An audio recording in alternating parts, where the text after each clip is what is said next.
सुखमत्थयत लोके अतो पित्तयत सुखम् एतस्मयता लोके अतो ब्रह्मयत सुखम् इस बुद्धवतितास समुद्धबालकोपमाम्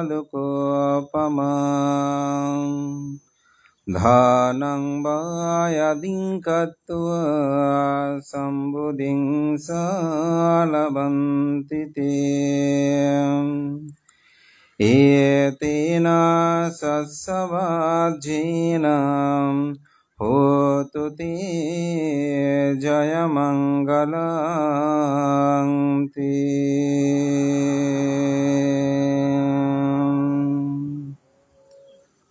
প্রয়াত সদ্যবান উপাসক সুশীলকান্তি কুমার বড়ুয়ার প্রথম মৃত্যুবার্ষিকী উপলক্ষে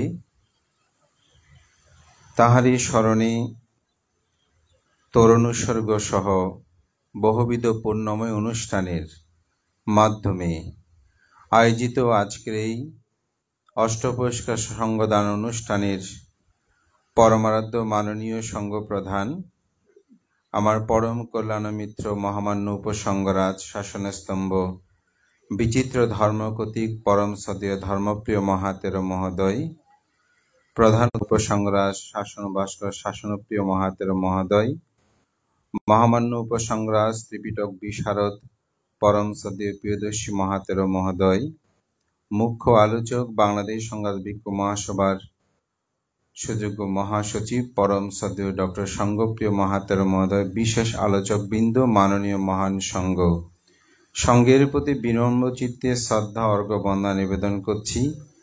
আপনাদের সকলের প্রতি মৈত্রী চিত্তে পুণ্যদান, প্রয়াত উপাসকের পারলৌকিক শান্তি কামনায় পুণ্যদান করছি। আজকের অষ্টপুরস্কার সংগদান অনুষ্ঠান সবার শুরু থেকে আমি বলার পূর্বক্ষণ পর্যন্ত সময় এই পরিবারের স্থিতিগাথা এখানে ভাসিত হয়েছে। যারা সুধীজন আলোচনা করেছেন তারাও, আবার যেসব ভিক্ষু সংঘ এখানে আলোচনা করেন তাদের মুখেই এটা প্রতিধ্বনিত হয়েছে। আসলে এর পিছনে কারণ কি? ডাক্তার, ইঞ্জিনিয়ার, প্রফেসর, শিল্পপতি হলেই কি সেই পরিবার সবার কাছে সমৃদ্ধ? সেই মা বাবা কি রত্নগর্ভা? এ বিষয়ে কিন্তু বর্তমান প্রেক্ষাপট আমাদেরকে প্রশ্ন করে। কারণ আমরা দেখি ডাক্তার হোক, ইঞ্জিনিয়ার হোক, প্রফেসর হোক, আইজি হোক, বড় অনেক পদে থাকলেও তাদের দুর্নীতি, তাদের বিনয় অনুকূল জীবনযাপন না হওয়ার কারণে তারা বিবিধ ক্ষেত্রে প্রতিষ্ঠা লাভ করলেও তারা কিন্তু মানুষের কাছে নিন্দিত হয়। তো কে রত্নগর্ভা হতে পারে, কে প্রকৃত ডাক্তার, ইঞ্জিনিয়ার হতে পারে? বুদ্ধ মঙ্গলসূত্রের মধ্যে এই কথাটি বলেছেন, বাহুন সৎসংসিপ্পাঞ্চা বিনয়ী চা সুশিক্ষিত। এই লাইনটির মধ্যে বুদ্ধ মানব জীবনের নিজেকে সমৃদ্ধ করার কথাটি নিহিত রয়েছে। বহু শিল্প বিষয়ে জ্ঞান, আপনি ডাক্তার, প্রফেসর, ইঞ্জিনিয়ার যত কিছু হয়েছেন, শিল্পপতি, এগুলো হচ্ছে বহু শিল্প বিষয়ে জ্ঞান। দ্বিতীয় হচ্ছে কি বিনয়ী যা সুশিক্ষিত, অর্থাৎ তাকে অবশ্যই বিনয়ানুকূল জীবনযাপন করতে হবে, যেটাকে বলা হয় শিলময় জীবনযাপন। একটি পরিবার তখনই সমৃদ্ধ হয় যখন সে পরিবারটা বিনয়ানুকূল জীবনযাপন করে। তাই বুদ্ধ অঙ্গুত্তর নিকায়ে 4 প্রকার বলেছেন। এক প্রকারের সংসার হচ্ছে যক্ষ যক্ষিণীর সংসার। স্বামীও অধার্মিক, স্ত্রীও অধার্মিক, স্বামীও দুশ্শীল, স্ত্রীও দুশ্শীল। সুশীল দুশ্শীলটা আমি শুধু ছোট্ট একটা ব্যাখ্যায় বলি যিনি তিসরণস পঞ্চশীল প্রতিপালন করে, আমি বলবো তিনি সুশীল। যিনি তিসরণস পঞ্চশীল প্রতিপালন করে না, তিনি হচ্ছেন দুঃশীল। তিসরণস পঞ্চশীল কি? বুদ্ধ ধর্ম সঙ্গের শরণ যিনি গ্রহণ করেন, যিনি প্রাণী হত্যা করে না, চুরি করে না, বেবিচারি করে না, মিথ্যা ভেদ কর্কশ কথা বলে অপরের মধ্যে ভেদ সৃষ্টি বা সমস্যা সৃষ্টি করে না, যিনি সুরা মদ গাঁজা বা নেশাদ্রব্য সেবন করে না, তিনি হচ্ছেন সুশীল বা শীলবান। দুঃশীলকে যিনি এগুলো কর্ম সম্পাদন করেন। তো একটি পরিবারের যজ্ঞ সদস্য পুরুষ স্বামী বলতে যিনি পঞ্চশীল ভঙ্গ করেন, আর যজ্ঞিনী সদস্য স্ত্রী বলতে যিনি পঞ্চশীল ভঙ্গ করেন। তা আমাদের সমাজে এমন কিছু সংসার আছে, যেই সংসার স্বামী স্ত্রী কেউ শীলবান নয়, দুঃশীল দুরাচারী, প্রতিনিয়ত বিভেদ এবং ঝগড়া করে দিন অতিবাহিত করে। আমরা ছোটবেলায় সেটা দেখেছিল, যে সকাল উঠলেই চেঁচামেচি শুরু করেছে, মা বড় বলতো, দেখ দুজনেই কিরকম টোনাটুরির মধ্যে ঝগড়া শুরু করে দিয়েছে। অর্থাৎ স্বামী স্ত্রী সংসার করার আছে, বন্ধন হয়েছে, চলছে, কিন্তু একে অপরের মধ্যে শ্রদ্ধাবোধ নাই, দায়িত্ববোধ নাই এবং বিনয়কুল জীবনযাপন নাই।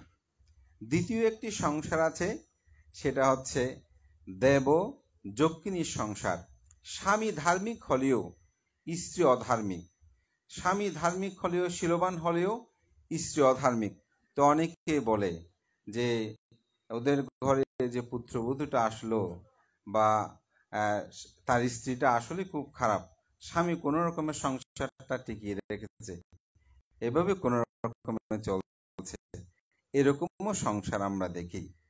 আরেকটি সংসার আছে, সেটা হচ্ছে যক্ষ দেবীর সংসার। স্বামী দুঃশীল দুরাচারী, কিন্তু স্ত্রী সুশীল শীলবান। অনেকে বলে মানুষটা ঠিক নয়, অর্থাৎ স্বামী ঠিক নয়, স্ত্রী ভালো বলে সংসারটা টিকিয়ে রেখেছে, এভাবে তাদের সংসারটা চলছে।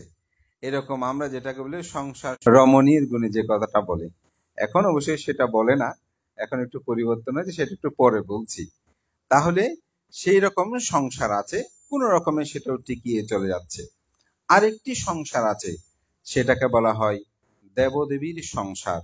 স্বামীও ধার্মিক, স্ত্রীও ধার্মিক, স্বামীও শীলবান, স্ত্রীও শীলবান, যারা বিনয়কুল জীবন যাপন করে, এটাকে বলা হয় দেবদেবীর সংসার।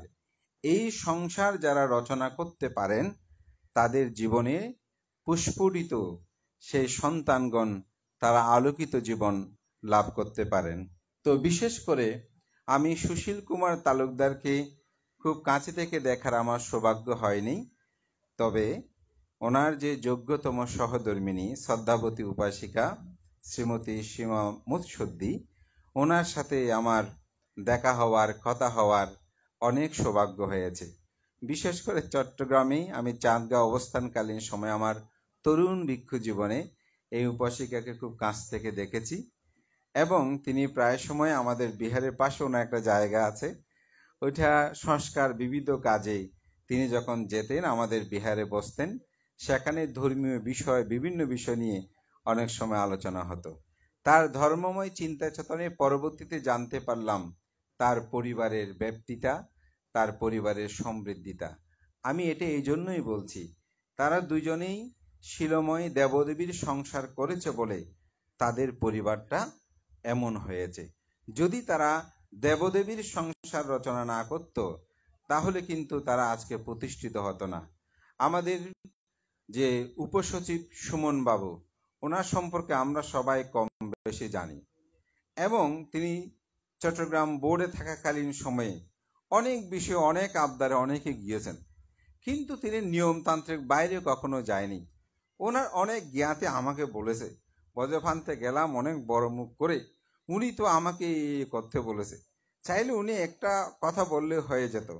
তা আমি বললাম যে উনি তো নিয়মের কথাই বলেছেন, আপনি সেটাকে অনিয়মভাবে নিতে চাচ্ছেন কেন? উনি তো আপনাকে জ্ঞাত হিসেবে পরামর্শ দেন, সেটা আপনি করেন, কিন্তু আসলে তার যে বিনয়িতা, এবং বাংলাদেশের বিভিন্ন প্রান্তে আমরা একসাথে অনেক অনুষ্ঠানে আলোচনা করার সুযোগ হয়েছে, তিনি আলোচক হিসেবে গিয়েছেন। তার মার্জিত ভূত, ভিক্ষু সঙ্গের প্রতি প্রগাঢ় শ্রদ্ধাশীলতা, এটাই প্রতীয়মান হয় যে আমাদের সুশীল কুমার তালুকদার এবং সীমা মুর্শিদি তারা কিরকমভাবে সংসার রচনা করেছেন। কারণ একটি কথা আছে, বৃক্ষের ফল দেখে বোঝা যায় বৃক্ষটা কেমন ছিল। তাই সুমন বাবুকে দেখে আমরা সেটা উপলব্ধি করেছি। এবং আজকে আমাদের ডাক্তার সুজন বাবু, তিনি তার বক্তব্যে আমার এতই ভালো লেগেছে, তিনি যে দেশের প্রতি, ভিক্ষু সংঘের প্রতি এবং আমাদের একজন ছোট ভিক্ষু হলেও তাকে যেভাবে প্রশংসিত করেছে, তাতে মনে করি তার মধ্যে একটা প্রেরণা সৃষ্টি হবে। আমাদের সমাজের মধ্যে আমরা ত্রুটি বিচ্যুতিগুলো বেশি তুলে ধরতে চাই, কিন্তু একজন মানুষকে যখন আপনি তার গুণটি তুলে ধরবেন, তার ভুল ত্রুটিগুলো তিনি শুধরিয়ে তিনি ভালো হওয়ার জন্য চেষ্টা করবেন। এটা আমি আমার ব্যক্তিগত জীবনে অনেকবার দেখি। আমার ওখানে ধর্ম শিক্ষা চালু আছে, প্রতি শুক্রবারে হচ্ছে, এখন আগে বৃহস্পতিবারে হতো। তো আমি একদিনে খাতা কাটার সময় ওখানে গুড লিখেছি। তো এই গুডটাই তার জীবনটাকে ধর্মময়ে এত ধাবিত করেছে, সে বাড়ি থেকে বলে, যা আগে বড় ভান্তের কাজটা করি, কারণ ভান্তে আমাকে গত সপ্তাহে গুড দিয়েছে। এখন এটা তার মায়ের আমাকে বলছে, এখন যতই সে গুড পাই সে ততই আমার পড়াটা আগে শিখে দেয়, অর্থাৎ একজনকে উৎসাহিত করা। সুতরাং এই বিহারের যে ভিক্ষু অর্পণচরণ স্থবির মহোদয়, তার মধ্যে যে একটা প্রেরণা উৎপন্ন হবে, যখনই আমাদের সুজন, আমি তাকে সামনে দেখছি, সে একটু আত্মতৃপ্তিতে তার মুখমণ্ডলটা হাস্য হয়েছে। এটা হচ্ছে তার, ছোট হলেও আমাকে মূল্যায়ন করেছে। এটি তার জীবনের, আমি মনে করি, আরো বেড়ে ওঠার ক্ষেত্রে একটি প্রেরণা। আমার এখনো মনে পড়ে, আমাকে তখন আমি 13 হয়েছে মাত্র, আমাদের মহামান্য উপসংগরাজ শ্রদ্ধেয় ধর্মপ্রিয় মহস্তবের মহোদয় আমাদেরকে একটা উপাধি প্রদান করছিলেন মহানন্দ সংঘরাজ বিহারে। তো অনেকে প্রশ্ন করেছে, ওনারা তো নবীন ভিক্ষু কেন?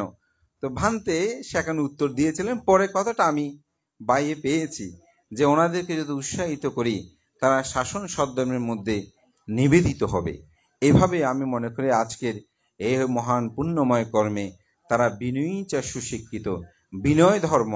তাই আমি পিতামাতাদেরকে বলবো, আমাকে একজন উপাসক প্রশ্ন, বানতে আপনারা তো শুধু পিতামাতার প্রতি করণীয় কর্তব্যের কথা বলেন, কিন্তু সন্তানের প্রতি কোনো করণীয় কর্তব্য নাই। এরপর থেকে আমি সন্তানের প্রতি করণীয় কিছু কর্তব্যের কথা বলি। তার প্রথম করণীয় কর্তব্য, ছেলে মেয়েদেরকে যথাযথ সাধ্য অনুসারে ভরণ পোষণ লালন পালন করা। দ্বিতীয় হচ্ছে তাদেরকে যথাধর্মে তাদের জ্ঞাতি বংশের মর্যাদা পরিচয় করিয়ে দেওয়া। উনি আমার অমুক আত্মীয়, উনি আমার সমুখ আত্মীয়, আমার বংশেই গৌরব, এগুলো শিক্ষা দেওয়া পিতামাতার কর্তব্য। তৃতীয় হচ্ছে কি, তাকে অকুশল থেকে পরিত্যাগ করে কুশল কর্মে সম্পাদনের জন্য তাকে উৎসাহিত করা।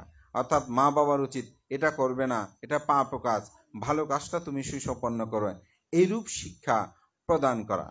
তাদের যে সম্পদ প্রাপ্ত, সেই সম্পদ আদি তাদেরকে যথাযথভাবে ভাগ করে দেওয়া। অর্থাৎ আপনি এক সন্তানকে বেশি দিলেন, একজনকে কম দিলেন, সেটা হবে না, সেটা সমভাবে সেটা ভাগ করে দেওয়া। এবং সর্বশেষ যেটা, সেটা হচ্ছে সেই সন্তানগণ যদি বিবাহযোগ্য হয়, বিবাহাদি কর্মাদিতে সুসম্পন্ন করা, তারা যদি প্রভুজদর নীতি দেয় সেভাবে দেওয়া। এই কর্তব্যগুলো সম্পাদন করা উচিত।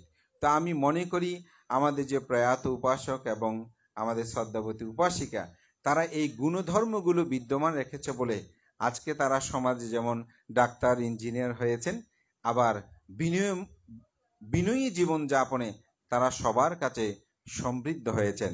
এবং আমি সেটাই বলবো, অর্থবৃত্তির প্রাচুর্যতায় নয়, আমরা এখন আধুনিক পরিবার বলছি অনেক, আমি আধুনিক পরিবার বলবো না, আমি বলবো আদর্শ পরিবার যেন হয়।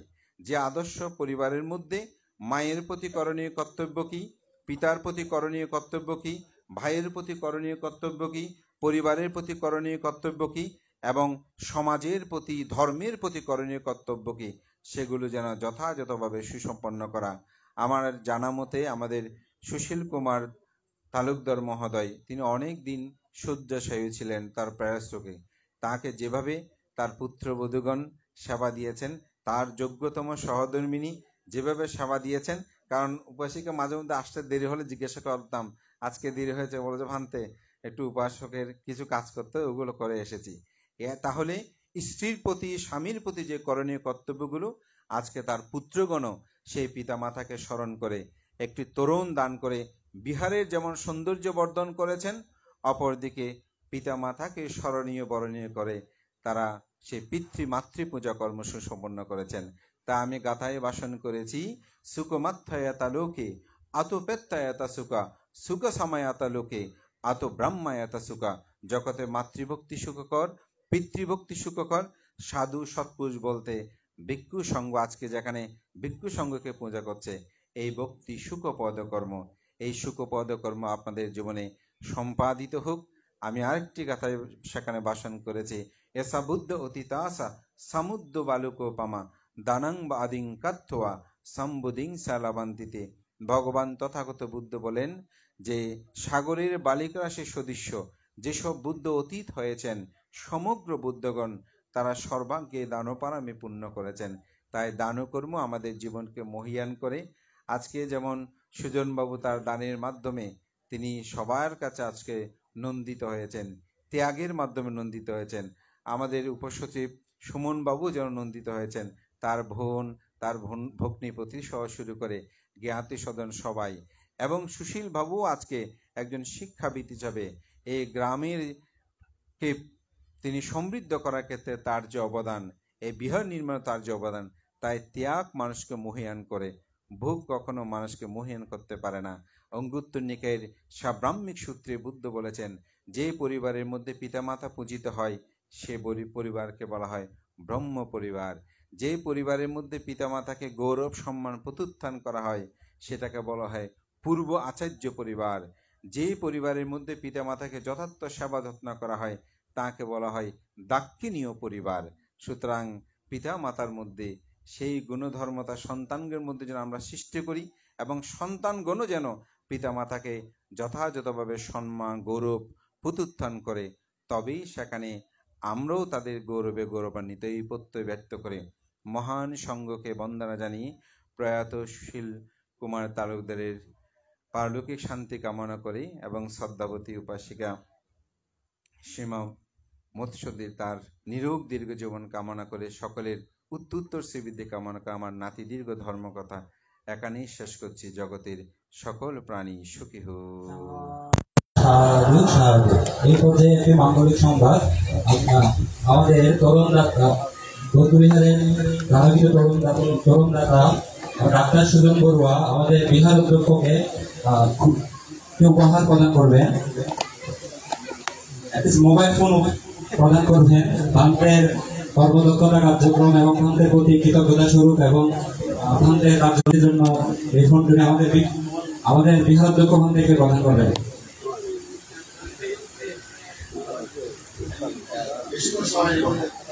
যখন এই কনস্ট্রাকশনটা শুরু হচ্ছে তখন প্রতি সপ্তাহে আমাকে ছবি পাঠাতে আপডেট দিতে। হ্যাঁ, আমি ভাঙতে বলতাম ভাঙতে ছবিটা তো ভালো করে বোঝা যায় না, এটা তো রেজলিউশন ভালো না, পিক্সেলও ভালো না। ভাঙতে বলতেন আমি টিকটকের বিষয় বলে ওয়াই তৃতীয় আর পুরানো ফোন আমি বললাম যে ভাঙতে আমরা আছি না, ভাঙতে বললেই তো হয়। তাহলে আমি আসার সময় একটা নিয়ে আসবেন, আমি কিন্তু আনি নাই। কেন আনি নাই? আমি ভাবলাম যে আমি দেশের মানুষ দেশ থেকে কিনে ভাঙ থেকে একটা ফোন দান করবে, যেহেতু ভাঙতে আমরা গিফট করবো না।